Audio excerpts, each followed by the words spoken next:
Tá ventando muito no microfone aí? Ou não?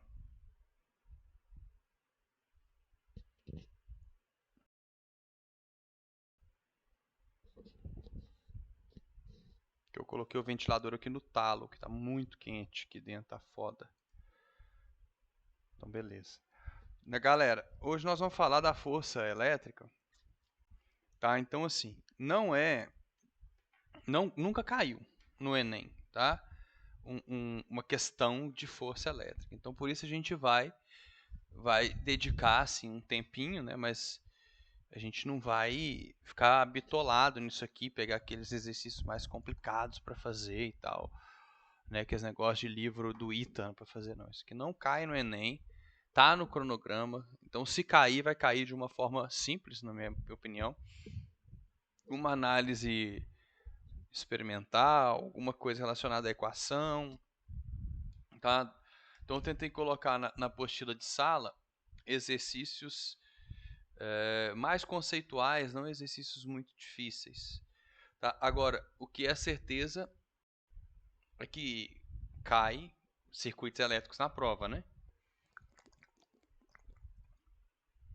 Então a gente fala de campo elétrico para falar de circuito elétrico. A gente fala de potencial elétrico, a gente fala de força elétrica para analisar os circuitos elétricos. Então a gente tem que entender o que é isso, né? Tá? Então, nessas duas aulas, dessa quarta e na próxima quarta, nós vamos falar de três coisas. Nós vamos falar de força, campo e potencial elétrico. Essas três grandezas, força, campo e potencial elétrico, elas são grandezas vetoriais, tá? Então, tem uma turminha do intensivo, né, que a gente não falou com vocês ainda detalhadamente o que é um vetor, né? Mas quem está aqui ou está no terceiro ano ou já formou o ano passado em pandemia. Mas acredito que em 2019 vocês tiveram aula, né? E no primeiro ano se fala sobre vetores, né? Essas grandezas, né, tanto força, campo e potencial elétrico, elas são grandezas vetoriais, ou seja, elas têm módulo, direção e sentido. Elas não são grandezas definidas só pelo valor, tá? Então elas são grandezas vetoriais. A gente tem que ter um jeito de falar, ó, essa força ela tem assim vetoriais. Ela tem uma certa intensidade, né, um certo valor, uma certa magnitude, né, tudo sinônimo, tá? Intensidade, valor, magnitude, módulo, isso é tudo sinônimo. Mas ela aponta para um certo lugar. Quando você faz uma força no objeto, você está puxando ele para algum lugar ou empurrando ele para algum lugar. E para indicar, né, para onde você está fazendo essa força, você precisa mostrar qual que é o módulo, qual que é a direção e qual que é o sentido desse empurrão que você está fazendo.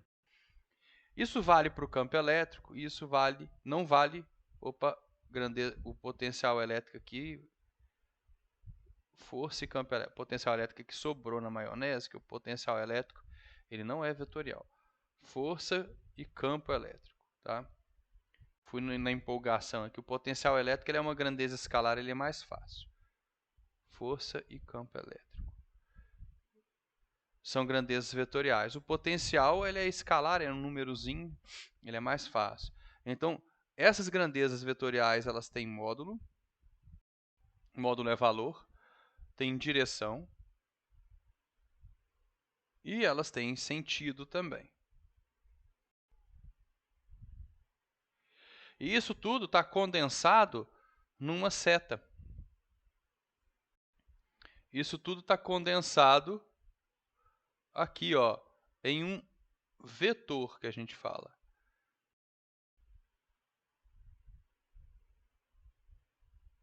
Né, que ele é uma seta, o módulo desse vetor está associado ao tamanho dele, tá? Então, assim, você pega do inicinho do vetor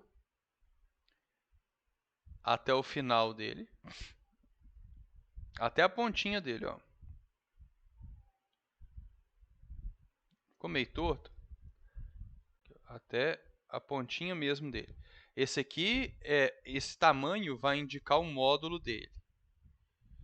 A direção do vetor, você olha o ângulo que esse vetor faz com a horizontal. Tá? Então, assim, ele faz um ângulo de 30 graus, ângulo de 40 graus. Então, ele faz um certo ângulo θ. Eu gosto da letra θ para falar da direção do vetor. Tá? Então, olha só. Isso aqui, tanto de ângulo, vai me indicar a direção. O tamanho da seta me indica o módulo. E a pontinha da seta aqui, ó, é o que indica o sentido do vetor. E aí, só para descontrair um pouquinho, porque esse papo é chato, né? Eu vou passar um videozinho para vocês aqui, rapidinho. Só para vocês lembrarem aqui da infância de vocês. Cadê? Aqui, ó. Vou compartilhar aí com vocês, peraí.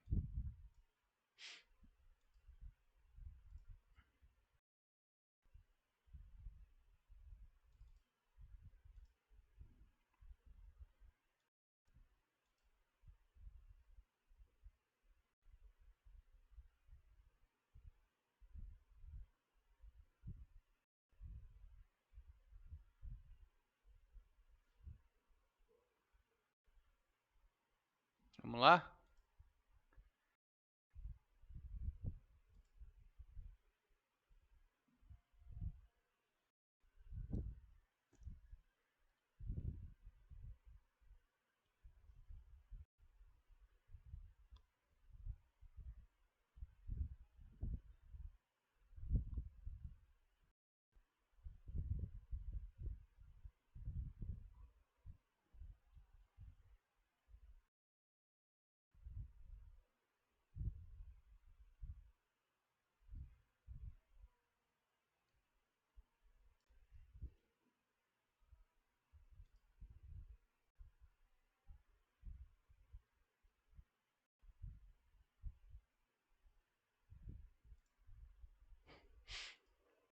Toda vez que eu passo esse vídeo, a galera fala, eu achei que ele chamava Vitor. Né? Ele é o vetor. Só para lembrar, ele comete crimes, né? Com direção e magnitude. Só que faltou e falar que comete crimes com sentido também, né? Porque sentido, direção e magnitude. Magnitude é sinônimo de módulo.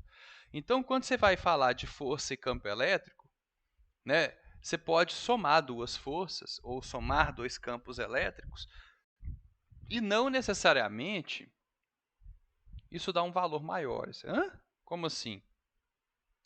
Imagina aqui, ó. Imagina que você tem um corpo. Vou colocar aqui um corpo, um corpo eletrizado. Tanto faz se é positivamente ou negativamente, tá? Mas o que importa é o seguinte: imagina que esse corpo ele está sendo atraído para cá com uma força de 20 newtons. Deixa eu colocar dois vetores aqui, duas setas, ó. Imagina que seja uma força aqui de 20 newtons e aqui uma força de 10 newtons. Então, olha só, eu tenho duas forças, dois vetores, né? O vetor é a seta grande aqui, essa seta grande aqui. Ficou feia essa aqui. Quando eu tenho essa situação, né, que eu tenho dois vetores que apontam na mesma direção e sentido, isso aqui equivale a uma força resultante, que é a soma dos vetores, né? Beleza, isso é verdade. Olha só, então essa é uma possibilidade. Então aí eu vou ter uma força resultante, que a gente fala. Espera aí que a Bianca está tentando entrar. E essa força resultante é simplesmente a soma, né, dos dois vetores. Então você bota um vetorzão maior aqui, porque ele é a soma dessa seta vermelha com essa seta verde, e eu também vou somar os módulos dos vetores. Então, ó, tem um corpo que está sendo puxado por duas forças, uma de 10 e uma de 20. Isso equivale ao quê? Ao corpo ser puxado por uma força de 30 newtons, beleza? Tá? Então, só para quem não lembra, só para a gente refrescar a memória aqui, né? Essa seta aqui rosa é a nossa chamada força resultante. Essa é uma maneira de você calcular. Mas e se eu tivesse uma partícula, uma carga elétrica, por exemplo, que tivesse não sendo puxada na mesma direção e no mesmo sentido? Por exemplo, vamos supor que ela tivesse sendo puxada um pouquinho para a direita e um pouquinho para a esquerda. Então, imagina o seguinte, imagina que aqui ela está sendo puxada para a direita com uma força de, sei lá, 30 newtons, mas ao mesmo tempo ela está sendo puxada para a esquerda com 20 newtons. Tá vendo? São duas forças, né? Puxa para a direita com 30, puxa para a esquerda com 20. E isso equivale ao quê? Bom, nós estamos falando de vetor. Quando a gente tem vetores opostos, né? Eles estão na mesma direção, tá? Ambos estão na horizontal, mas eles estão em direções opostas. O que acontece? Você subtrai. Você vai pegar o maior vetor, você vai conservar a direção e o sentido do maior vetor, então quem ganha é o 30. Então significa que essa carguinha, esse objeto, ele seria puxado para a direita com uma força resultante de 10 newtons somente. Né? Por quê? Porque força tem direção e sentido. Então agora a força resultante entre 20 para a esquerda e 30 para a direita é somente 10 newtons para a direita. Por quê? Você pega o maior vetor e conserva o sentido dele. Então, olha só, toda vez que eu tiver dois vetores, duas setas, apontando na mesma direção e sentido, igual aqui, ó, eu simplesmente somo os valores deles.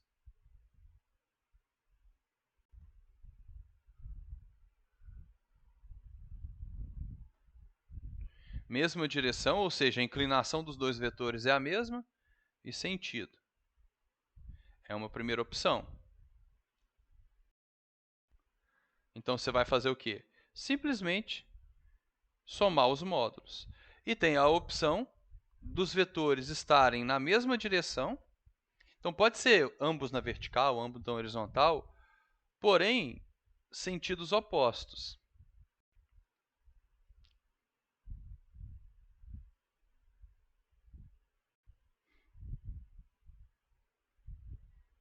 Aí, o que você faz?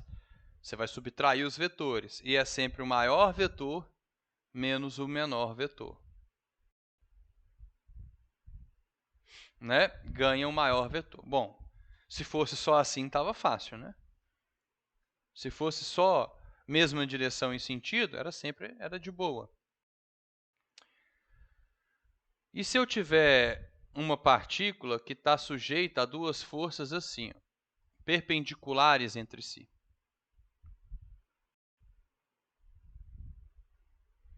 Vamos supor que eu tenho uma força de 30 newtons para cá, mas eu tenho também uma força para baixo aqui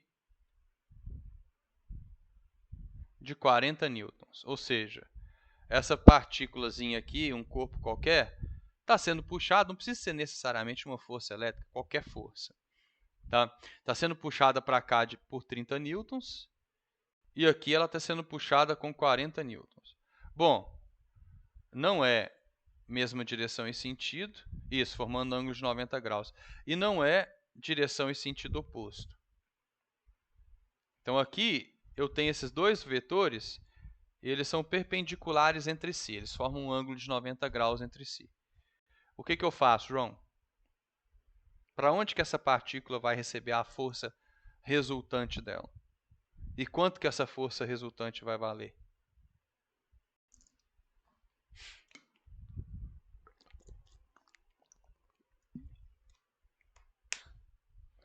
faz um triângulo. Eu sempre faço isso. Na verdade, um triângulo não. Você vai fechar aqui um retângulo, né? Aqui assim, ó. Você vai usar esses dois vetores para formar um retângulo, né? Então você pega a sua régua aqui. Aqui, ó. Então você vai formar um retângulo com esses dois vetores. Tanto é que é um método do paralelogramo, né? Porque você está formando aqui um retângulo e o retângulo é um paralelogramo. Tá? Aí você vai pegar e a resultante está no meio aqui, ó, está entre essas duas forças. Ela vai estar nessa diagonal grande aqui, ó, do retângulo. Isso mesmo, pega a diagonal maior. Então, se essa carga está sendo puxada para a direita com 30 e para a esquerda com 40, é só você imaginar que aqui embaixo, ó, tá vendo? Você tem esse triângulo retângulo aqui, ó. Né? Aqui, ó. Esse triângulo retângulo aqui, ó, vou colorir depois eu apago. Ele tem catetos. Espera aí que tem duas pessoas tentando entrar. Melissa e Anne. Para você achar o valor da força resultante, eu vou chamar ela de R, tá? R de resultante. O que você faz? Quando você chama um vetor, você dá nome a um vetor, você sempre coloca, vamos falar que esse aqui é o nosso vetor A. Você coloca uma setinha em cima do A, tá? Por quê? Frescura. É só para falar que o A está associado a essa seta grandona. Né? O A é o nome do vetor grandão. Tá? Então é como se você estivesse lendo assim, o vetor R.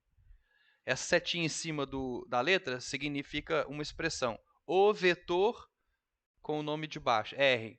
O vetor A, o vetor B. Só uma frescura mesmo. Então, como que eu calcularia o valor do vetor R?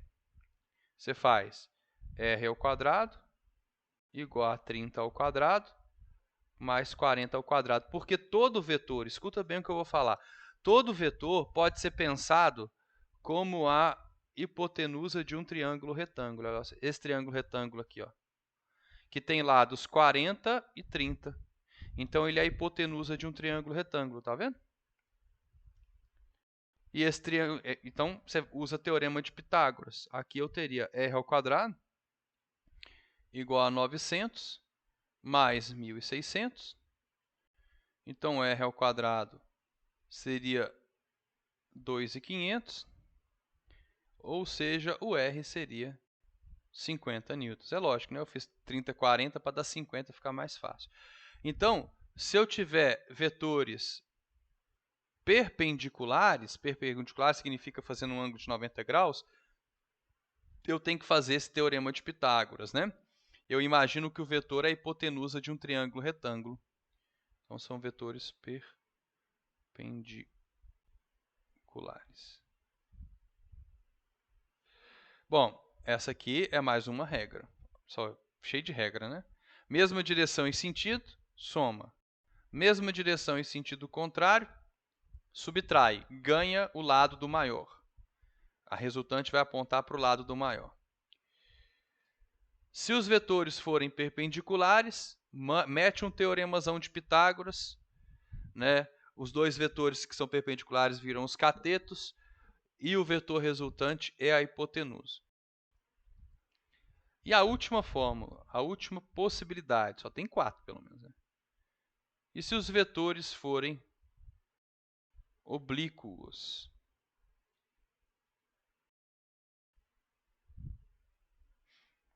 Vetores oblíquos são vetores que não formam um ângulo de 90 graus, nem ângulo de 0 graus, porque aqui, por exemplo, ó, o ângulo entre esses dois vetores aqui é de 0 graus. E o ângulo entre esses dois vetores aqui é de 180 graus, tá vendo? Então, vetores oblíquos, o ângulo não é 0 graus, não é 180 graus e não é 90 graus. É qualquer coisa diferente disso. Então, imagina que eu tenho aqui o meu corpo, né? Que é aquele de sempre, uma bolinha azul aí, pode ser uma bolinha de borracha, alguma coisa assim, uma carga elétrica sendo atraída. Imagina que ela está sendo atraída dessa forma aqui. Ó. Opa, eu queria a linha reta. ela está sendo atraída para cá, por esse vetor verde, e para cá, por esse vetor verde, não, né? Vermelho, verde. Tá pensando no outro. E esse vetor verde aqui, não sou daltônico. Tá? Então vamos imaginar aqui que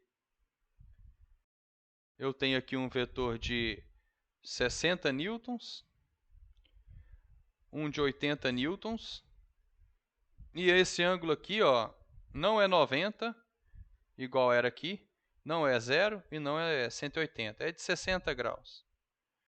E aí, João? Agora eu quero ver você lembrar esse aqui. Para onde que a ponta faz um prolongamento com eles?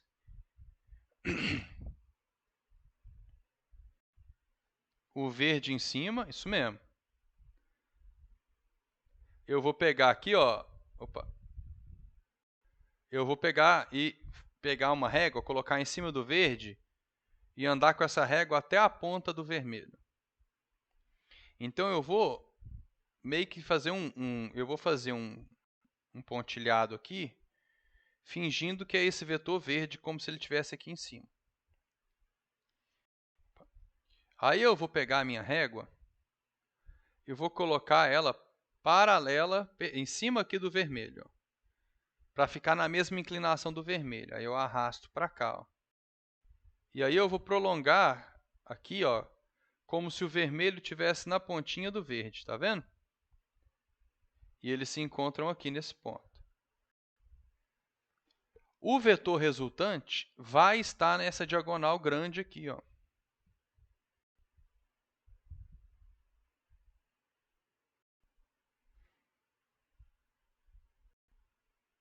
Aqui está meu vetor resultante, ó.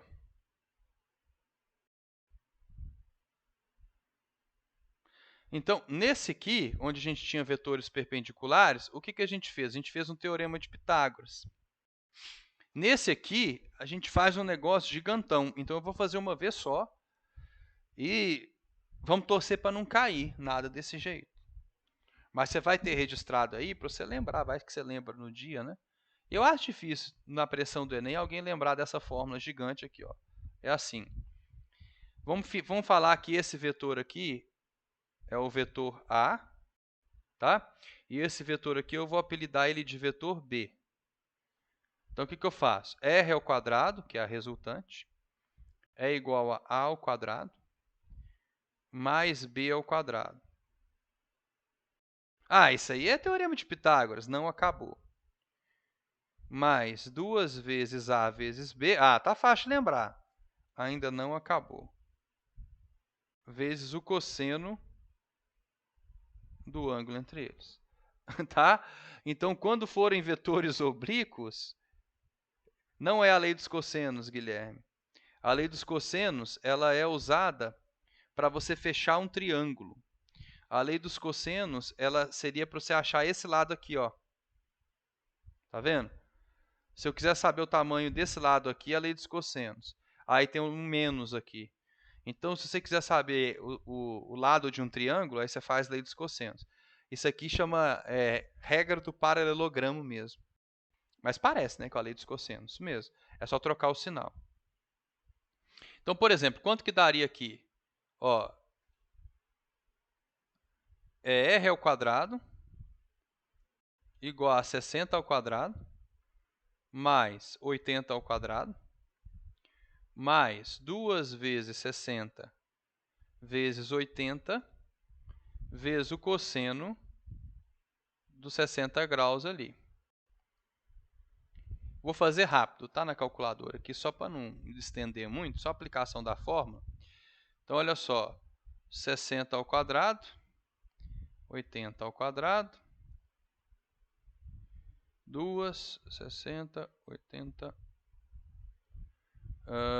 cosseno de 60 é meio, né?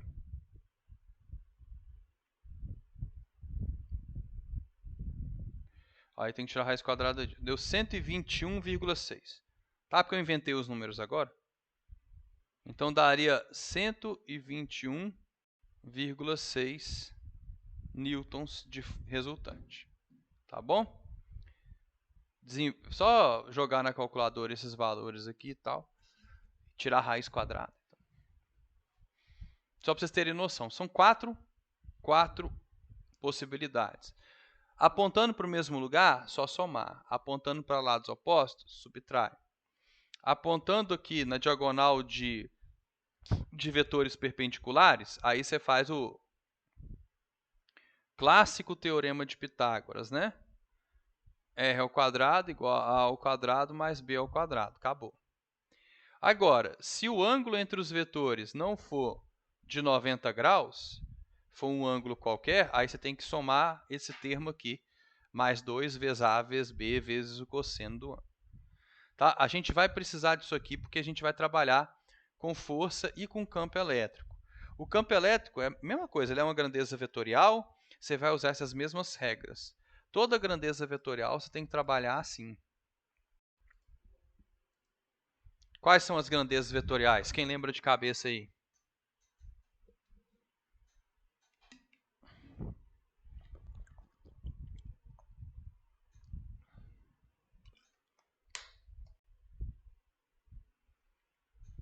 São força, isso mesmo, força é vetorial. Toda força é vetorial.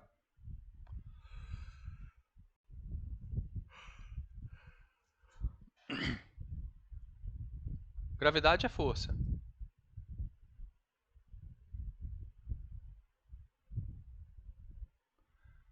Força magnética é força. Não, força. Força, beleza.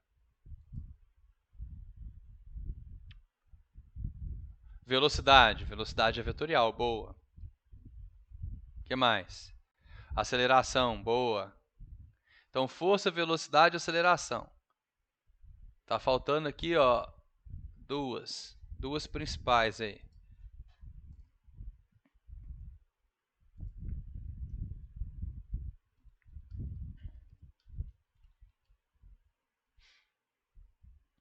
Força, velocidade e aceleração.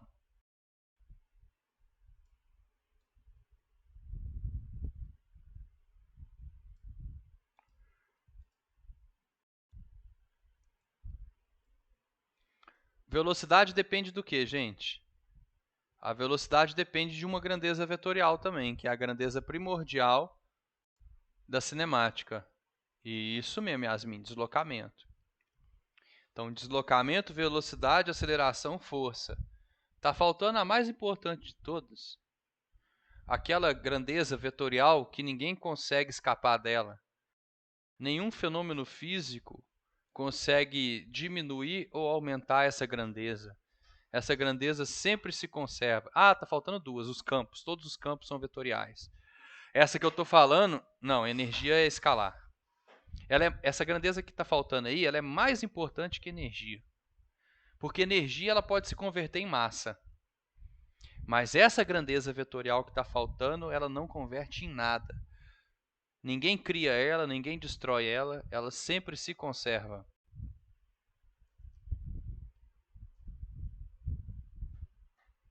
Não, trabalho é energia. Pouca gente lembra dela, né? Ela é renegada, embora ela seja a mais importante de todas. Não. Quer ver? Ah, vou falar ela e aposto que vocês vão falar assim, putz, eu nunca estudei ela. Quantidade de movimento. Já estudaram quantidade de movimento? Não? Nunca estudaram quantidade. Tem gente que sim, tem gente que não. A quantidade de movimento é o momento linear, isso mesmo. A quantidade de movimento é a grandeza que nada no universo consegue criar quantidade de movimento, nem destruir quantidade de movimento. Nada. A mesma quantidade de movimento que tem hoje no universo, tem ontem, tinha ontem e vai ter amanhã. Tá? Então, assim, se você puder acreditar em uma coisa, acredite na conservação da quantidade de movimento. Porque essa coisa é verdade, isso aí não tem como. Tá? Fantasma pode ser que exista, pode ser que não exista, mas a conservação da quantidade de movimento é verdade. Tá? E é uma grandeza vetorial. Nossa senhora, bati meu... Ai. Bati minha unha que tá inflamada aqui na mesa. É foda, né? Unha inflamada puxa, né? Puxa quina. Vocês já viram isso?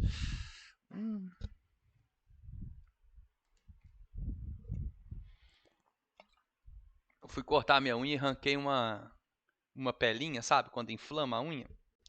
Eu batia na quina, que é a atração. Unha inflamada atrai quina de mesa com mais força do que cargas opostas, né? O negócio é brabo. A força elétrica, gente, é também chamada de lei de Coulomb, em homenagem a esse caboquinho aqui, ó. Todas as fotos dos caras antigos são iguais, né? É engraçado, né? Os caras, tudo com aquela peruquinha, esse carinha aqui, ó. Augustine, é o Carlos Agostinho Coulomb. Tá vendo o que ele tá segurando aqui? Nessa foto dele? Essa é a famosa balança de torção dele. Foi com essa balança de torção que ele chegou à sua famosa lei de Coulomb, que é a expressão para calcular a força elétrica entre dois corpos. Parece o Putin, será? Deixa eu ver.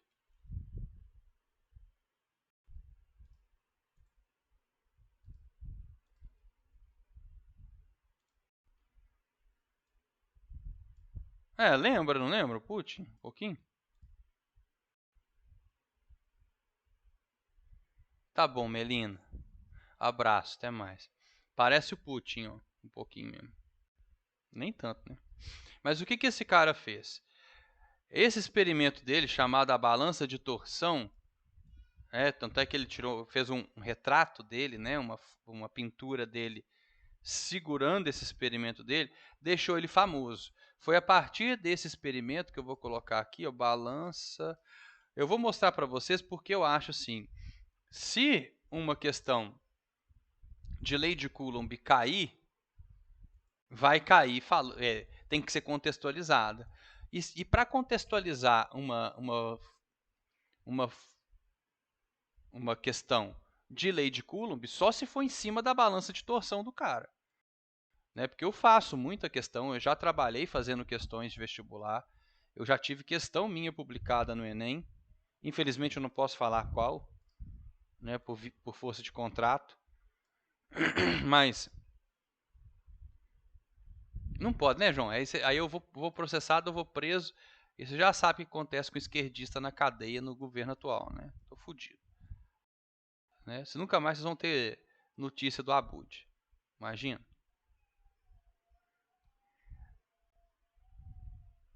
Pera aí, gente. Tem um filhotinho chorando aqui perto. Você pode fazer todas, Bianca, que uma hora você faz a que eu fiz. Foi só uma também. Eu já fiz, na época que a gente foi contratado para fazer questão do Enem, a gente fiz mais de 50 questões. Uma até hoje só que saiu. Então, de 2009 para frente, né, João? Porque foi em 2009 que a gente fez as questões. 2009, 2010, 2011.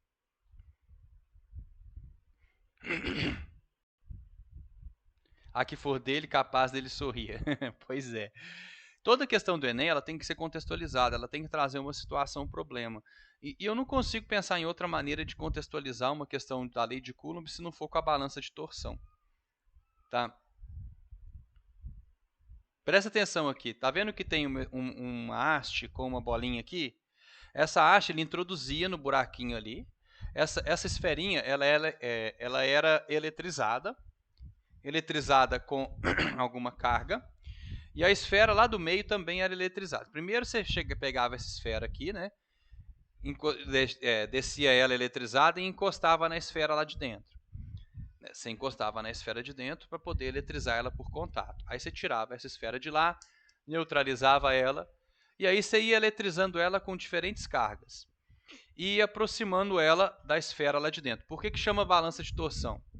Porque se eu chegar um objeto eletrizado próximo daquela esfera que está dentro da balança, ela vai girar. Ela está suspensa por um fio e tem um contrapeso do lado de cá. E você está vendo que tem umas marcações aqui, ó. Isso aqui é marcações para ele saber quanto de ângulo, né, a presença dessa esferinha aqui causou nessa aqui, porque se ela girar um pouquinho, né, você vai ter um desvio de ângulo que você mede aqui, ó, na balancinha do lado. Tá vendo? Então, ele ia adicionando mais cargas, cada vez mais cargas, de acordo com a deflexão, que a gente chama, né, com a mudança do ângulo, para ele poder tentar relacionar, né, como que duas cargas elétricas se atraíam ou se repeliam, até ele chegar na equação dele, que é a famosa equação de Coulomb. Então é o seguinte, se eu tenho dois corpos eletrizados, tem que ser dois corpos eletrizados, a equação de Coulomb, a lei de Coulomb, não serve para um corpo eletrizado e um neutro. Ela também não serve para três corpos eletrizados, serve de 2 em 2. Então você tem um corpo eletrizado com carga 1, um corpo eletrizado com carga 2,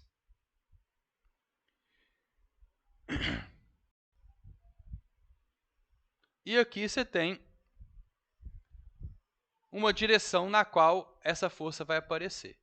Tá? Eu coloquei aqui duas esferinhas, mas pode ser qualquer corpo, contanto que a distância entre os corpos seja muito maior do que o tamanho desses corpos. Então, a força elétrica, ela aparece sempre nessa linha imaginária que passa dentro de cada corpo, que passa pelo centro dos dois corpos. Essa força pode ser de atração ou de repulsão. Aí depende dos sinais das cargas, né? Vamos supor que esse corpo aqui seja positivo e esse corpo aqui seja negativo, tá? Então, esse aqui tem uma carga mais Q1 e esse aqui tem uma carga menos Q2. Ou seja, vai aparecer uma força de repulsão entre eles. Essa força, ela sempre vai aparecer em cima dessa linha que passa pelo centro dos corpos. Ela vai estar assim, ó. Ela nunca vai estar assim, ou assim. Ela sempre vai estar nessa direção aqui, ó, que é a direção da linha imaginária que passa pelos corpos. É atração por quê? Porque as cargas são opostas.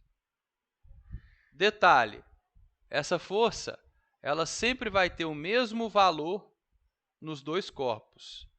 Tá? Ah, mas e se um tiver uma carga maior do que o outro? Não interessa. Ela sempre vai ter o mesmo valor de força nos dois corpos por causa da terceira lei de Newton, ação e reação. A carga Q1 puxa a carga Q2 para a esquerda. Em resposta, a carga Q2 puxa a carga Q1 para a direita, ou vice-versa. Tá? Então, você vai ter sempre o mesmo valor de força nos dois corpos. Como que eu calculo o valor dessa força? Bom, se é atração ou se é repulsão, só olhar para os sinais das cargas. Para saber a direção dessa força, você traça uma linha que passa no centro das duas cargas. A força vai estar em cima dessa linha. Agora, o que o Coulomb descobriu? Usando a famosa balança de torção dele.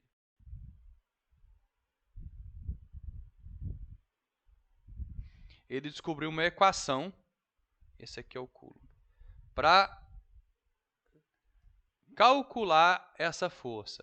Essa equação depende somente de três coisas. Depende do que tem em volta dessas cargas, do meio onde elas se encontram. Depende do valor das cargas e depende da distância entre elas. Então, com esse experimentozinho aqui, o cara conseguiu falar que a força elétrica presente entre duas cargas é K, que multiplica Q1 vezes Q2, dividido por D ao quadrado. Vou explicar cada termo aqui. Bom, Q1 e Q2 é a carga de cada corpo, né? Esse K aqui é a constante elétrica do meio. Como é uma constante, você não precisa saber de cor. Nenhuma constante você precisa decorar. Tá? Você vai receber essas constantes da prova. Por exemplo, o K0, que é o K do vácuo, ele vale 9 vezes 10 a 9. Newtons vezes metro quadrado dividido por Coulomb ao quadrado. As unidades de uma constante não vão ser colocadas dentro da fórmula. elas servem só para você se guiar, para você saber que as cargas elas têm que ser colocadas em coulomb e a distância que está ao quadrado, aqui está vendo, metro quadrado? A distância que está ao quadrado, ela vai ser colocada em metros. Ah, mas por que o coulomb está ao quadrado? Porque você tem duas cargas se multiplicando. Coulomb vezes coulomb é coulomb ao quadrado. Esse é o K do vácuo. Eu não sei os outros de cor, eu só sei o do vácuo de cor, porque esse é o que eu mais uso. Se eu colocar dentro dessa balança aqui, se eu tiver ar aqui dentro, já não vai ser esse valor aqui.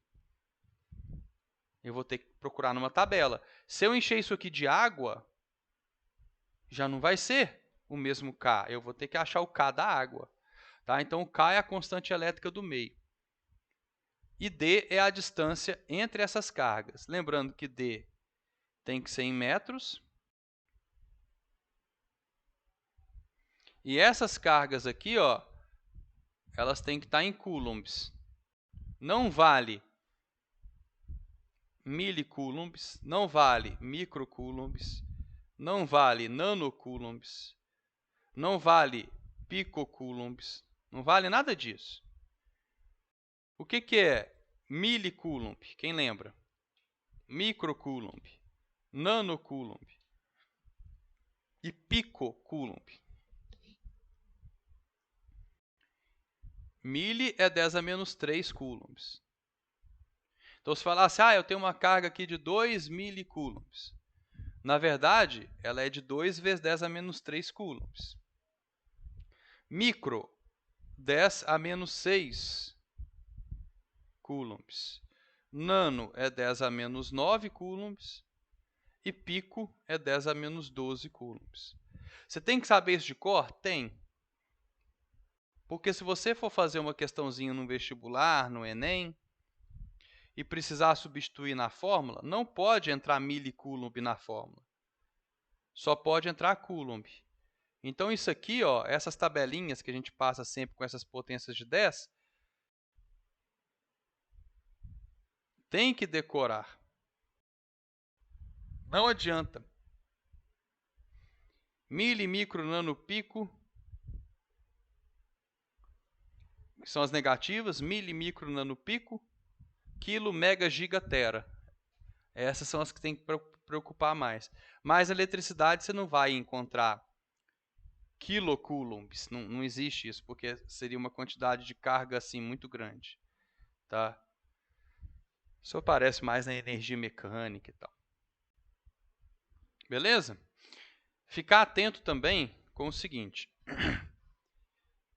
A força, ela é diretamente proporcional às cargas.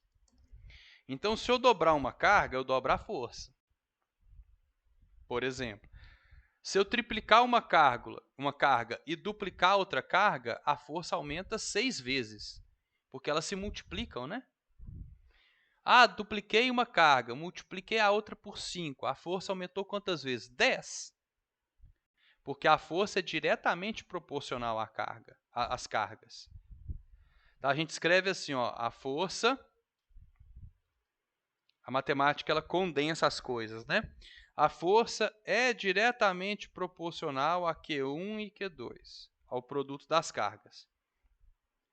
Isso aqui significa diretamente proporcional ou proporcional. Mas a força é proporcional não à distância, ela é proporcional ao inverso da distância ao quadrado. Ou seja, se eu duplicar a distância entre duas cargas, a força ela cai 4 vezes, porque é 2 ao quadrado. 2 ao quadrado é 4. E isso está no denominador da minha fórmula. Tá? Então, assim, ao triplicar uma distância entre duas cargas, a força cai 9 vezes. Porém, se eu diminuo a distância para metade do que era antes, a força aumenta 4 vezes também. Né? Tem que lembrar disso aqui, ó. À medida, eu vou colocar 2 gráficos aqui, à medida que as cargas aumentam, a força aumenta. Isso é verdade. E à medida que a distância aumenta, a força diminui. Então, se você coloca isso em um gráfico, vamos fazer dois gráficos aqui, ó.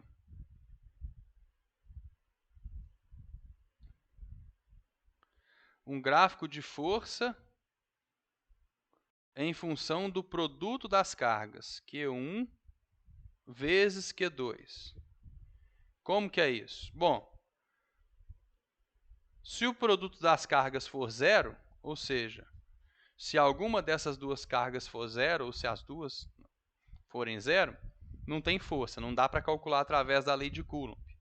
Então o gráfico começa daqui. E à medida que isso aumenta, né, que o produto das cargas aumenta, a força aumenta também. Então, gráfico de diretamente proporcional é isso aqui, né?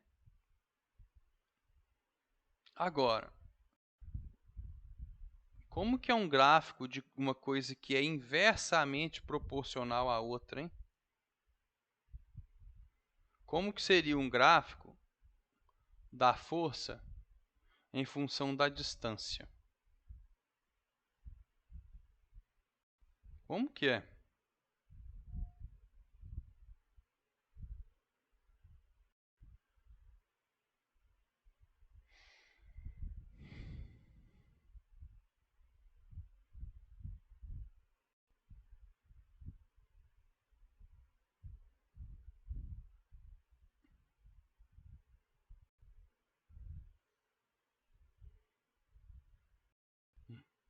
Ferrei o meu negócio.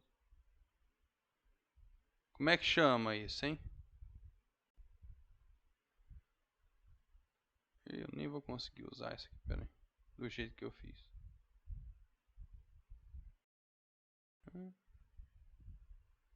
Não é uma curva exponencial. Ela chama hipérbole. É uma função inversa, né? Ela é tipo isso aqui, ó. Vou tentar fazer aqui com esse trenzinho aqui, peraí. É algo assim, ó.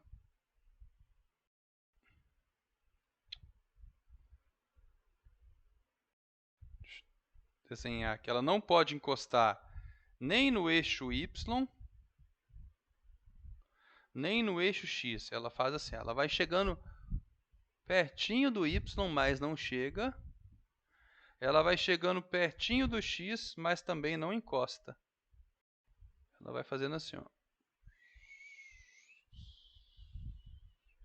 Ela vai ficando pertinho do X também, ó. Então isso aqui é uma curva, é uma função inversa. A gente fala que é uma hipérbole. Tá, então isso aqui é uma função de primeiro grau, isso aqui é uma função inversa, é a famosa hipérbole. Vocês já viram que o português ele usa, né? Eu já falei isso com vocês, eu acho. Um tanto de figura de linguagem, né? Que tem nome de coisa matemática. Hipérbole, quando você exagera uma coisa, né? Tem elipse, que a gente falou lá nas leis de Kepler. Tá? Parábola. Tem a lógica circular, né? Vem de círculo. Lógica circular é tipo assim, isso é verdade porque está no livro tal. E o livro tal é verdade. Então você está se justificando, né, automaticamente. Tá? Então, olha só. Na hipérbole, você nunca vai ter uma força, uma distância zero, né? Tipo assim, as cargas estão quase encostando, mas não vão encostar. E mesmo numa distância infinita, as forças também nunca vão ser zero. Tá? Então lembra disso. A força é inversamente proporcional à distância ao quadrado, mas ela é diretamente proporcional ao produto das cargas. Por isso que dá uma função de primeiro grau aqui e dá uma hipérbole aqui. Ok?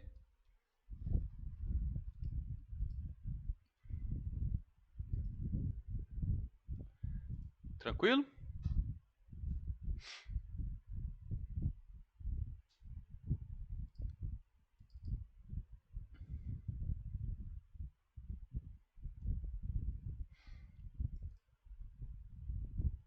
Trabalho.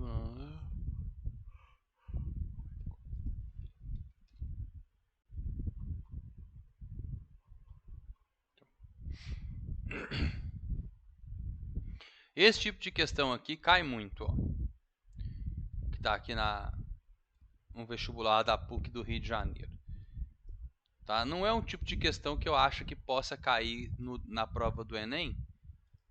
Desse jeito que está aqui, ela teria que ser mais contextualizada. Mas a gente nunca sabe, porque o Enem está ficando cada vez mais conteudista, né? É uma questão que não tem nenhum tipo de contextualização, não tem situação, problema, não tem nada. Mas vamos lá. Inicialmente, a força elétrica atuando entre dois corpos A e B, separados por uma distância d, é repulsiva e vale F. Tá? Então, olha só, vamos desenhar aqui. Numa prova, a gente desenha, mesmo que toscamente, igual eu estou fazendo aqui, ó, A e B, distância D. Vocês têm que desenhar na física. Força F, é repulsão. Aqui. Ok? Se tirarmos metade da carga, peraí, então esse cara aqui tem carga A. E esse carga aqui tem carga B. Se tirarmos metade da carga do corpo A, qual deve ser a nova separação entre os corpos para que a força entre eles permaneça igual a F? Então, peraí. Eu tenho essa situação aqui, né? Aí, eu vou tirar o corpo A, ele vai ficar com QA sobre 2. O corpo B continua com a carga B. Então, pensa só. Se eu diminuir o valor da carga de A pela metade, a força ela vai cair pela metade, porque a força é diretamente proporcional às cargas. Então, eu tirei metade da carga de uma, a força vai diminuir. Então, eu não posso deixar ela diminuir. Então, à medida que eu vou tirando carga do A, eu vou aproximando esses corpos. Por quê? Porque a força ela é inversamente proporcional à distância. Mas vamos chamar essa nova distância aqui de D'. Eu sei que D' tem que ser menor porque eu tirei carga de A. Se eu não aproximar esses corpos para aumentar a força, para compensar, essa força vai ficar maior e não pode, porque você quer que a força continue sendo F. Então presta atenção como é que você resolve aqui a QB. Como que eu escrevo essa força F? Ó, F é igual a K vezes QA vezes QB dividido por D ao quadrado. Essa força F aqui, essa nova, é uma nova força F porque é uma nova situação, mas ela tem mesmo valor. Ela é K, que multiplica QA sobre 2, vezes QB, dividido por D' ao quadrado. Ok? Mas elas são iguais, ó. Essa força aqui é igual a essa força aqui. Então, eu posso igualar os termos. Vamos começar por essa aqui, ó. K, que multiplica QA vezes QB, dividido por D ao quadrado, é igual. O que está escrito aqui? Está escrito K vezes QA vezes QB, dividido por 2. Mas era só o QA que estava dividido por 2. Não faz diferença. Você pode multiplicar tudo e dividir por 2 no final, ou você pode dividir o QA por 2 e depois multiplicar por K e por QB, que dá na mesma. A ordem dos fatores não altera o produto. E aí eu vou dividir por D' ao quadrado. Agora presta atenção. O K está desse lado e está desse lado. O QA está desse lado e está desse lado. O QB está desse lado e está desse lado. Cortei todo mundo. O que sobrou? Sobrou 1 dividido por D ao quadrado é igual a meio, sobrou 1 aqui em cima, né? Dividido por D' ao quadrado. Vamos multiplicar cruzado? D' ao quadrado vezes 1 é D' ao quadrado. d ao quadrado vezes meio é d ao quadrado dividido por 2. Esse treco está ao quadrado, então eu vou jogar para o lado de lá, o d' está ao quadrado.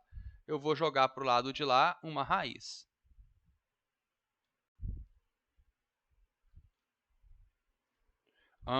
Tá. Então, d' virou raiz quadrada de d ao quadrado. É mais ou menos d. Gente, então não existe distância negativa, né? Então não vem com matemáticazinha pro meu lado agora não, né? Então sobrou o quê? D dividido por raiz quadrada de 2. Mas o professor falou de matemática que não posso dividir por raiz. Pode sim, tá? Pode sim. Só não é elegante, mas pode. Você pode deixar a raiz no denominador, sim. Não tem nenhuma, ninguém vai te prender não, tá? Só não é legal, assim, é melhor você tirar dali, mas já que você chegou na resposta do problema, tá lá. Esse tipo de problema de comparação é muito comum. Então você tem que escrever a situação inicial, escrever a nova situação e comparar as duas. Às vezes você vai igualar as duas, igual a gente fez aqui. Às vezes você vai dividir uma pela outra, porque às vezes pede a razão entre a nova força e a força antiga. Às vezes você vai subtrair, porque vai pedir a diferença entre as duas forças. Tá? Então você escreve as duas e depois você pode igualar, dividir, multiplicar, né? Fazer o que precisar para resolver a questão. Beleza? Até aí tranquilo? Então nós vamos fazer o nosso primeiro intervalo. Daqui 10 minutinhos a gente volta. Tá? A gente faz mais uns exercíciozinhos e a gente vai falar um pouquinho de campo elétrico. Tá? Vou começar a falar de campo elétrico. E aí, semana que vem, a gente continua falando de campo elétrico, potencial elétrico e afins. Até daqui 10 minutinhos, galera. Vamos lá tomar uma água e alongar um pouquinho.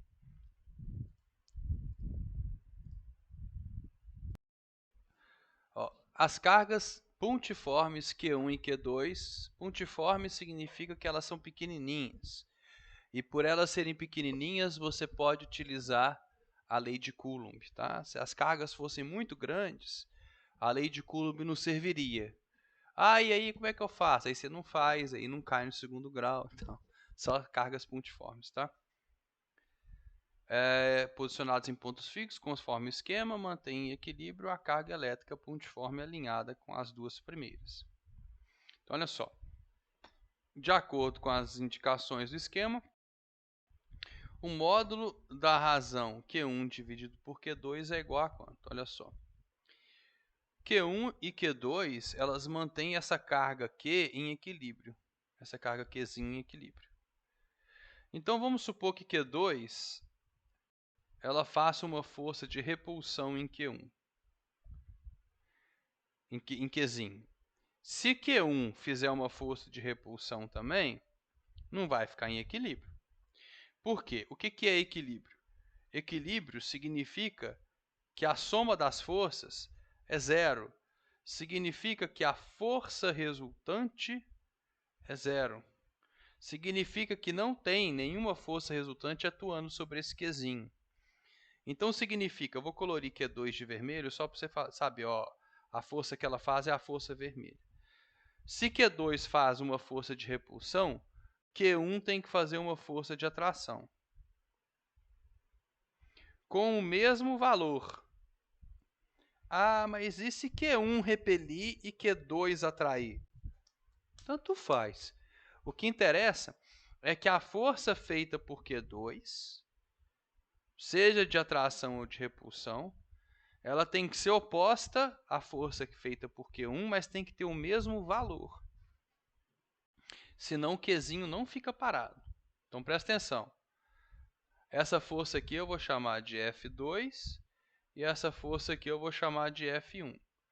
Então a força F1 é K que multiplica Q1, escreve que multiplica Qzinho, porque é a força entre Q1 e Qzinho. Dividido por, olha a distância entre Q1 e Qzinho. Dividido por 8 centímetros ao quadrado. uma dica que eu dou aqui, tá, gente? Nesse tipo de coisa que tem ao quadrado. Você tem que colocar em metros, né? 8 centímetros, não escreve isso aqui não, que isso aqui dificulta demais. Tá certo, tá? Mas você elevar 0,08 ao quadrado, vai dar 0,0008.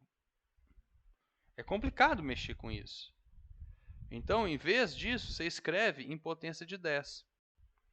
Escreve 8 vezes 10 a menos 2, em vez de 0,08, tá? Quando você for elevar ao quadrado. Então, 8 vezes 10 a menos 2 ao quadrado.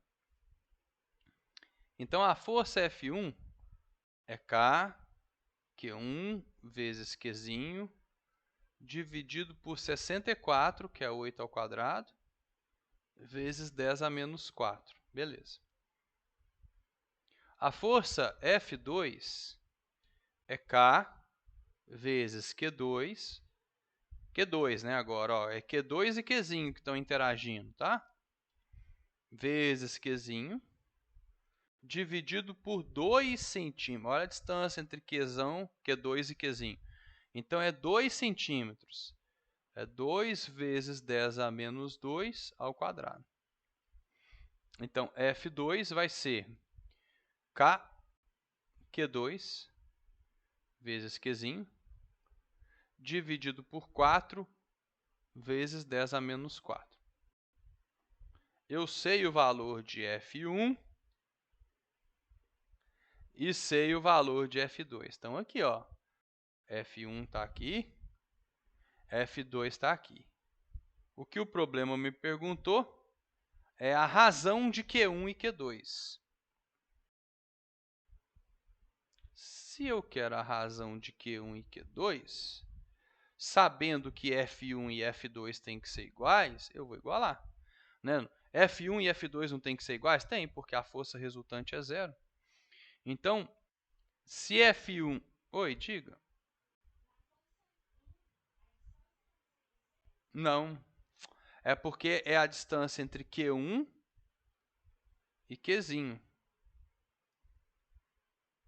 Porque a força que Q1 faz em Qzinho, não em Q1 e Q2.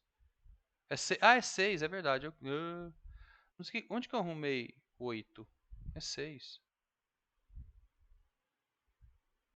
Sei lá de onde eu arrumei 8. É 6. Valeu. 36.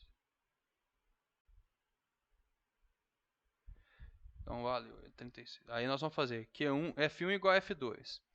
Então, é K, Q1, Qzinho, dividido por 36 vezes 10 a menos 4. Eu gosto desses exercícios de comparação, de igualar e tal, porque aí você sai cortando tudo. Então, F2 é K vezes Q2 vezes Qzinho, dividido por 4 vezes 10 a menos 4. Olha só. O K vaza fora, o Qzinho vaza fora, o 10 a menos 4 vaza fora. Sobrou aqui, ó, Q1 sobre 36 é igual a Q2 sobre 4. Ainda dá para cancelar. O 4 dividido por 4 é 1, 36 dividido por 4 é 9. Multiplicando cruzado, Q1 vezes 1 é 1, é igual a 9Q2. O Q2 está multiplicando. Então, a hora que ele passar para o lado de cá, ele passa dividindo. Então, eu vou terminar assim, ó.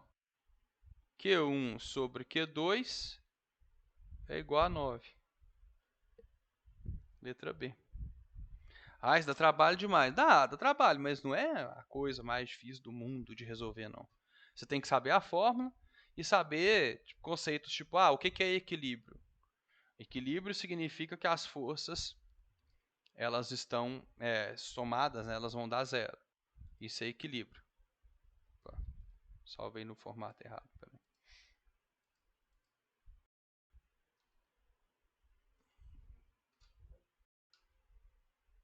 Tranquilo? Essa aqui eu também salvei no formato errado.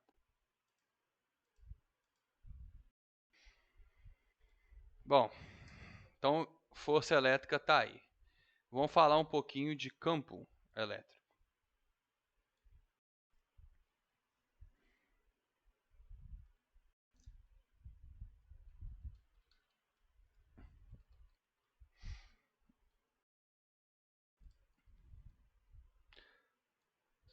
como que uma carga elétrica ela consegue atrair outra carga à distância? Porque nós, seres humanos, a gente não consegue exercer força à distância, né? A não ser que você seja um Jedi, né? Um Jedi ele não consegue fazer uma força à distância? Tipo fazendo um force push. Eu tô vendo aqui se...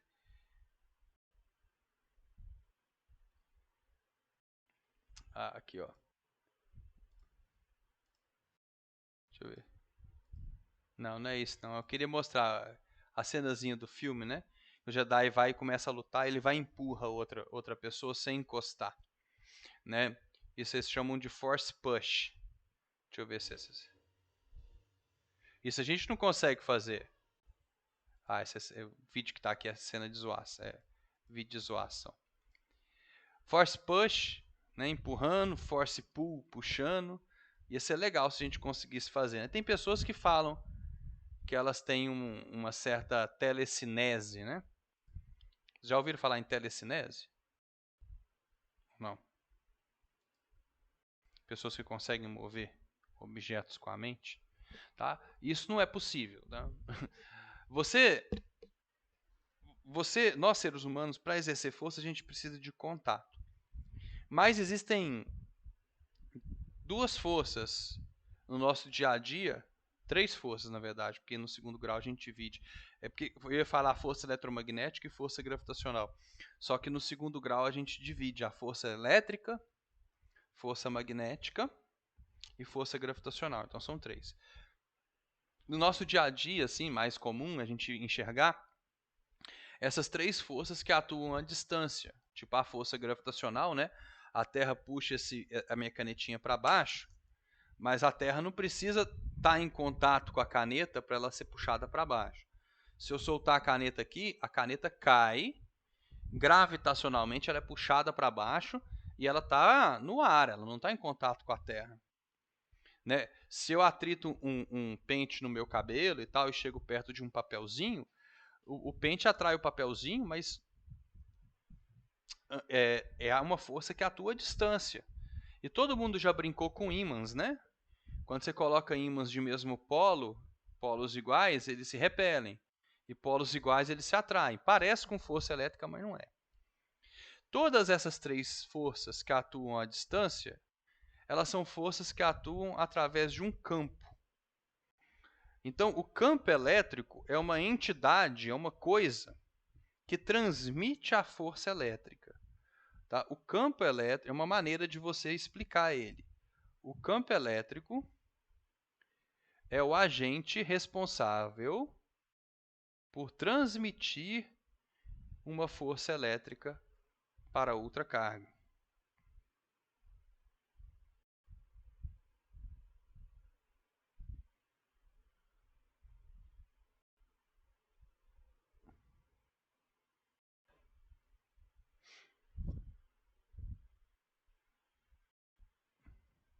Então, como que uma carga consegue falar para a outra, vem para cá para o meu lado? Ela manda um campo elétrico dela até a outra carga sente aquele campo elétrico e fala, opa, peraí, eu preciso ser atraída, eu preciso ser repelida. Então, as cargas elétricas elas se comunicam através dos seus campos elétricos, de uma carga a outra.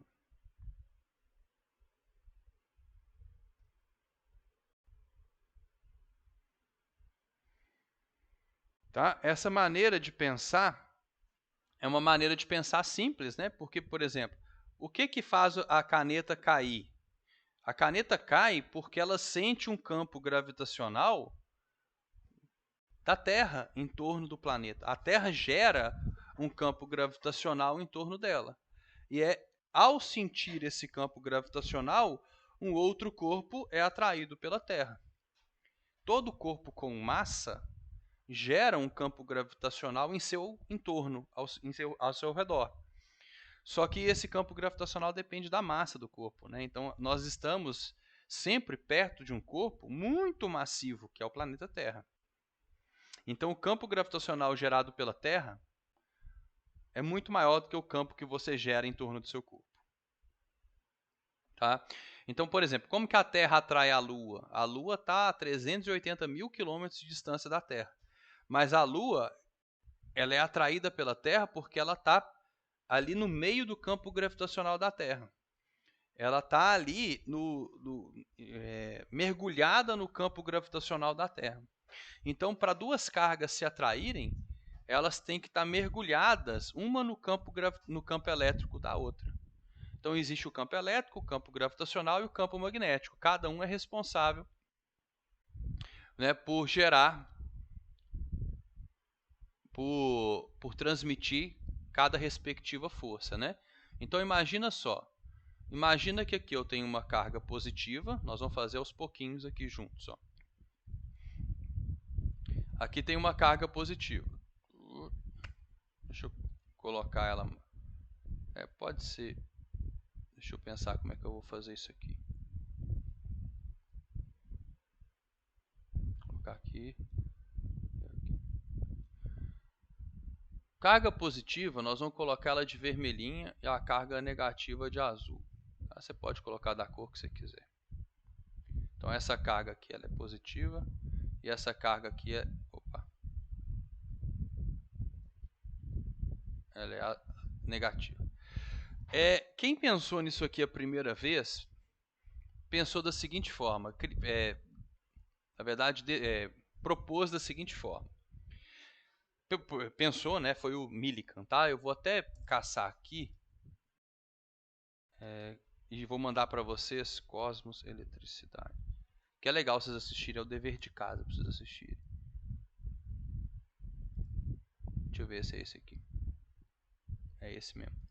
Vou colocar no grupo de vocês, dever de casa, para vocês assistirem esse episódio. Muito bacana, que ele conta a história do Faraday, que imaginou pela primeira vez essas linhas de campo em torno das cargas. O Faraday imaginou essa presença dessas linhas de campo em torno das cargas, e ele falou assim, ó, por definição, eu vou definir que as linhas de campo positivas, elas são linhas de repulsão. Então, em torno de uma carga positiva, eu vou definir que existem linhas que saem dessa carga positiva. É uma maneira de representar o campo elétrico, tá, gente? É só uma maneira de você representar o que está acontecendo aqui em torno da carga e tal. E você pode desenhar quantas linhas de campo você quiser. Só que aqui, para não ficar muito carregado o meu desenho, eu vou deixar assim. Ó. Então, o Faraday falou assim, ó, o campo elétrico, ele sai de uma carga positiva. Tá? Então, se eu tenho uma carga positiva aqui, ela está gerando um campo elétrico ao redor dela que sai dela. Tá? Então, a carga positiva é responsável por esse campo aqui. Ó. E uma carga negativa, o Faraday, ele falou que ela faz um campo atrativo em torno dela. É um campo que entra na carga negativa. Ah, mas por quê? Porque o Faraday quis, na verdade, tá, gente? E se ele tivesse falado ao contrário, ia mudar alguma coisa? Não. É só uma definição. Então, na carga negativa, as linhas de campo entram nela. Então, olha só. Deixa eu desenhar de outra cor aqui. Vou desenhar ele de verde, só para não... Opa.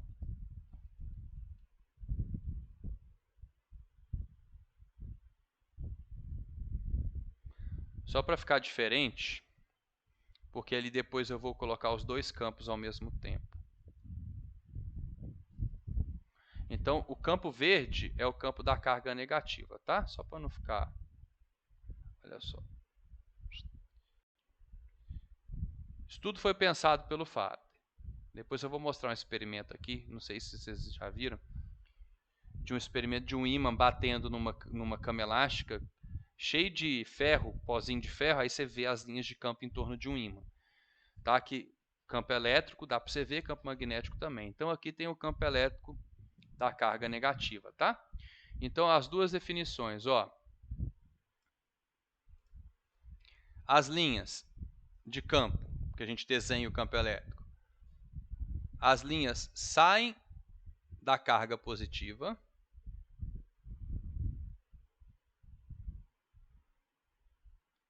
e entram na carga negativa.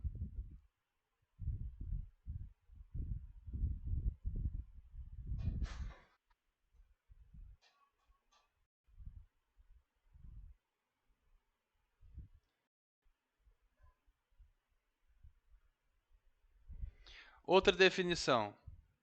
Linhas de campo não se cruzam.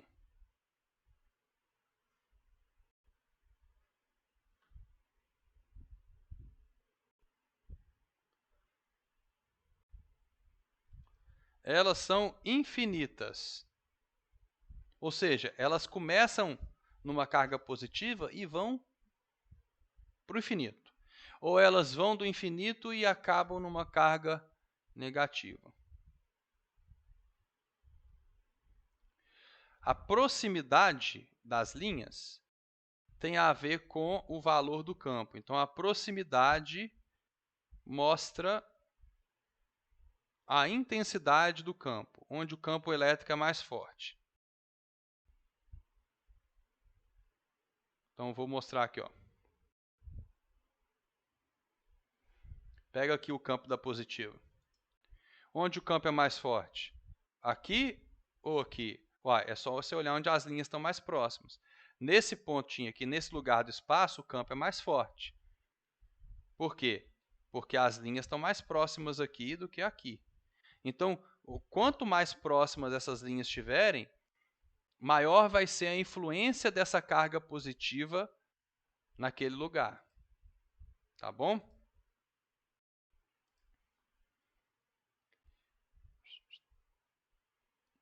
E a quantidade de linhas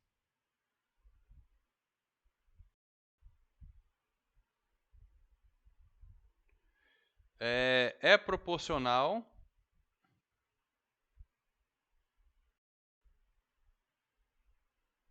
à carga. Como assim? Vamos supor que eu tenha uma carga negativa que tenha um valor maior do que a carga positiva. Então, o que eu vou fazer? Eu vou desenhar mais linhas negativas para demonstrar isso. Eu vou colocar mais linhas aqui, ó. Então, se eu tiver mais linhas negativas do que linhas positivas, isso mostra que a carga negativa ela é mais intensa do que a positiva. Ok? Ó. Então, a quantidade de linhas negativas é maior do que de linhas positivas. Então, eu sei que aqui eu tenho mais carga do que aqui, ó. Ok?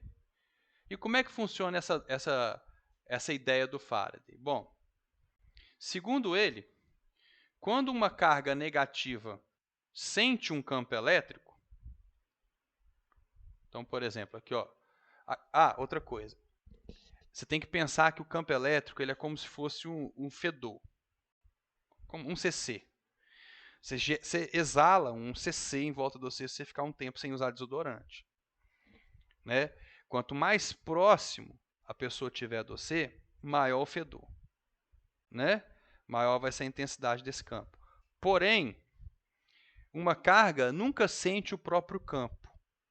Igual uma pessoa nunca sente o próprio CC. Alguém tem que falar para ela que ela está com CC, né? Sempre tem que ter aquele amigo do peito que faz o amigo. Faltou o desodorante aí, a gente fica com medo de falar, né? E quando o professor sente o CC do aluno, eu dou aula para jovens, né? 14 anos e tal, que está ali naquela mudança e tem aquele aluno que ainda não fragou, que está com aquele fedorzinho, né? Acontece muito, tá, gente?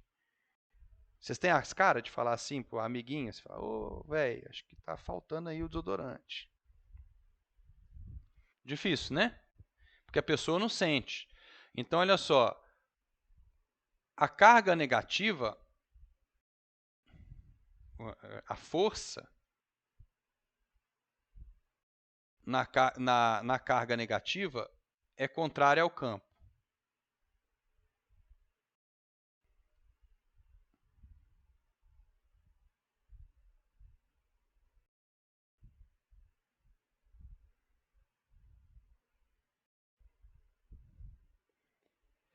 E na positiva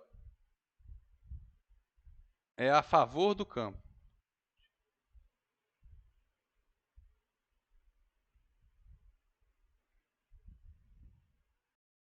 Como assim? Olha só. Uma carga não sente o seu próprio campo. Então, presta atenção. Carga negativa. Ela está fazendo um campo elétrico e a carga positiva, ela está sentindo o campo elétrico que vem de onde? Vem da negativa. Certo? Então, ela está sentindo o campo elétrico da carga negativa. Ela vai sentir uma força de atração. Por quê? Porque a carga negativa enviou o campo dela até a positiva. A hora que esse campo chega na positiva, ele começa a puxar essa carga positiva para cá, ó, na direção do campo. Então, aparece uma força elétrica na direção do campo. Ou seja, o campo ele não está apontando para cá, ele aponta na direção da carga negativa, a força também. Tá bom? Então, eu vou salvar isso aqui separado. Ó. Agora, presta atenção. Deixa eu ver se funcionou o que eu queria. Ver se vai ficar assim. Deu. Agora, para não ter que desenhar duas vezes, aí eu tiro isso aqui. Se fosse o contrário, se fosse a carga positiva fazendo um campo elétrico, enviando o seu campo elétrico para a carga negativa, olha só, o campo elétrico está apontando para cá, né, para a direita. O que vai acontecer na carga negativa? Ela vai ser atraída na direção da positiva e a força é contrária ao campo. É isso que eu estava querendo dizer. Quando uma carga negativa sente a ação de um campo elétrico, ela sempre vai ser atraída na direção contrária do campo. Então, olha que legal. Por que uma carga negativa é atraída por uma carga positiva? Porque o campo da positiva, que chega lá na negativa, que vai transmitir essa força, é repulsivo. Só que a carga negativa, a força nela é sempre contrária ao campo. Então, ela começa a andar na direção da positiva. E por que a positiva começa a andar na direção da negativa? Porque o campo da negativa é atrativo. E a carga positiva, quando sente esse campo, sempre anda na direção do campo. Entenderam? Essa é a ideia do Faraday. Olha que ideia maravilhosa, né? Para explicar como que os corpos se atraem ou se repelem. É através dessa transmissão aí de campo elétrico, né? Então, eu envio um campo elétrico para um objeto carregado. Aquele objeto, quando ele sente esse meu campo elétrico, ele fala, opa, tem alguém me puxando ou tem alguém me repelindo, depende do sinal daquele corpo. E uma coisa, tá? O campo elétrico, a existência dele não depende de uma segunda carga. Vamos supor aqui, ó, quer ver? Se eu não tivesse essa carga positiva aqui, ó, o campo elétrico da carga negativa estaria aqui, de boa. Só não tem ninguém para ela atrair ou repelir, mas o campo elétrico está lá. O campo elétrico é aquela influência que ela gera ao redor dela. Independentemente se tem alguém em torno dela ou não, ele vai estar lá. Agora, se aparecer alguém lá para ser atraído ou ser repelido, beleza, melhor ainda. É tipo assim, o campo gravitacional que a Terra faz em torno dela depende de ter outro objeto em torno dela? Não, ele está lá. Entenderam a lógica? Então, o campo elétrico é algo que você cria em torno de você para que você consiga atrair ou repelir outros objetos à distância. Ok? Vou mostrar para vocês aqui um campo bem bacana, que é o campo gravitacional. Deixa eu ver aqui. Campo magnético, desculpa. Eu coloquei aqui. Olha só.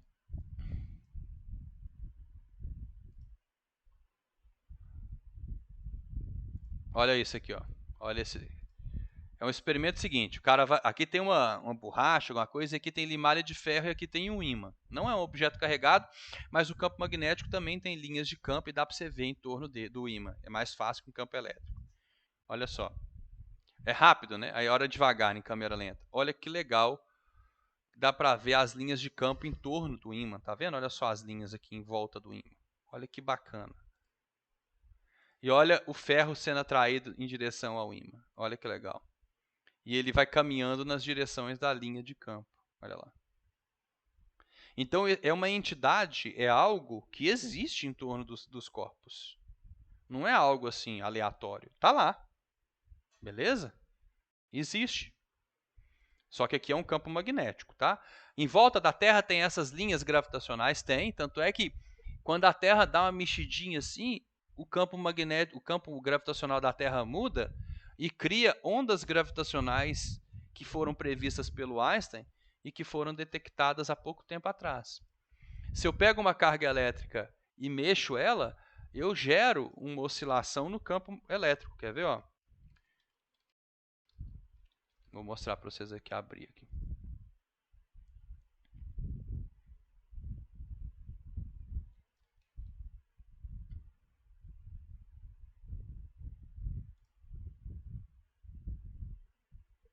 Olha só, vou colocar uma carga aqui de 1 nanocoulomb. E aqui, em vez de linhas de campo, ele coloca setinhas, tá? E à medida que o campo vai ficando mais fraco, as setinhas vão ficando mais claras. Aqui elas estão mais intensas, o campo é mais intenso. Olha só, à medida que eu mexo essa carga aqui, ó, essas setinhas vão mudando de direção, tá vendo? Ó,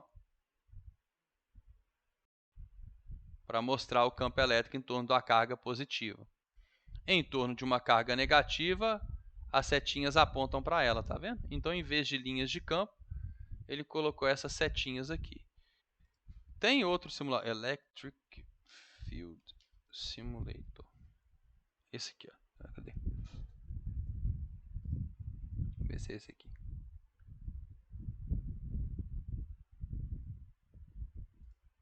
Ah, é a mesma coisa do FET. Eu queria era outro. Vamos ver se eu acho ele. Acho que é esse aqui, ou Physics. Não.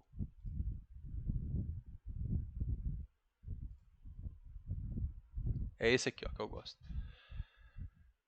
Olha só, aqui eu tenho duas cargas. Uma positiva, tá vendo que o campo está saindo dela? Então por isso que ela está positiva. E uma negativa, o campo está entrando nela. Olha que legal. Quando você tem uma carga positiva próximo de uma negativa, como que as linhas de campo ficam? E aí você pode brincar com... Tá vendo? Eu aumentei a carga da positiva, olha o tanto de linha que está saindo dela. Significa que ela tem muito mais carga que a carga negativa. Onde que o campo é mais intenso? Onde as linhas estão mais próximas. E se eu tirar a carga dessa aqui? Bom, se eu tirar a carga dessa, ela não interfere no campo e a carga positiva está lá, fazendo o seu campo em torno dela de boa. E se ela fosse negativa? As linhas estariam indo em direção a ela. Agora, o mais legal é isso aqui, ó, quando tem cargas de mesmo sinal. Olha que bacana. Como linhas de campo não podem se cruzar, olha o que acontece quando elas são de mesmo sinal. Negativo com negativo, positivo com positivo. Olha que legal. Existe uma região do espaço, tá vendo aqui no meio delas, aqui, ó? Não tem linha de campo passando aqui, então quer dizer que aqui não tem campo elétrico. Quer dizer que se eu colocasse uma carga elétrica aqui no meio delas, ela ficaria parada. Porque se não tem campo elétrico, não tem força elétrica. Só vai ter força elétrica se tiver algum campo elétrico te puxando ou te empurrando. Olha que legal. Tá vendo? Tanto faz. Pode ser positiva com positiva. Também vai ter uma região, olha só. Tem uma região ali que o campo elétrico é zero. Eu posso tentar até chegar perto. Ó. Ah, não vai. Tem sempre uma região, quando é positivo com positivo e negativo com negativo, no meio delas que o campo elétrico é zero. Não é bacana isso? Agora, se eu aumento o valor da carga de 1, já não é no meio mais, tá vendo? Fica mais próximo da carga de menor sinal. Olha só, a região de campo elétrico nulo está mais próximo dessa carga aqui, porque ela tem menor sinal.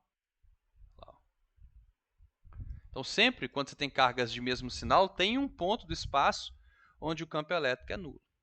Tá bom? E as linhas servem para isso, para você representar esse campo em volta da carga. Então, recapitulando. Carga positiva, linha de afastamento. Carga negativa, linha de aproximação. Certo?